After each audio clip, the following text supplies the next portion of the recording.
Alam niyo ba kung ano nakakabahala ngayon sa mga kabataan sa eskwelahan? Yung wala na silang respeto sa kanilang guro, sa kanilang mga teachers. Mayroon akong nakita isang video na yung mga dalawang batang babae na pinapakyuhan nila ang kanilang teachers na nagtuturo sa English. Habang nagvi-video sila, sinasabi nila doon na yung teachers nila, Englishera. Ginaganon nila sa video. Kaya ito yung nakakabahala ngayon sa ating lipunan. Dahil alam na ng mga bata ang kanilang karapatan. Kahit pa bastusin nila ang kanilang guro, hindi sila masasaktan. Dahil alam nila na mayroon silang batas na nagpoprotekta sa kanila. Ang tatapang na nila, pinapangalandakan na nila sa social media. Marami na ngayong mga kabataan na nagpaplano ng kaharasan sa paaralan. Dahil yan sa batas na yan.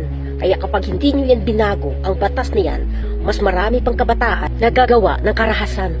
Dahil wala na silang takot sa lipunan. Dahil alam na nila ang kanilang karapatan. Hindi tulad noon na yung mga kabataan takot sa kanilang mga guro. Papasok sa paaralan para titino. Ngayon, hindi. Ang kabataan papasok sa paaralan, nagiging matapang. Lalabanan ang kanilang teacher sa paaralan dahil alam na nila ang batas nila sa lipunan. So ano hinintay nyo?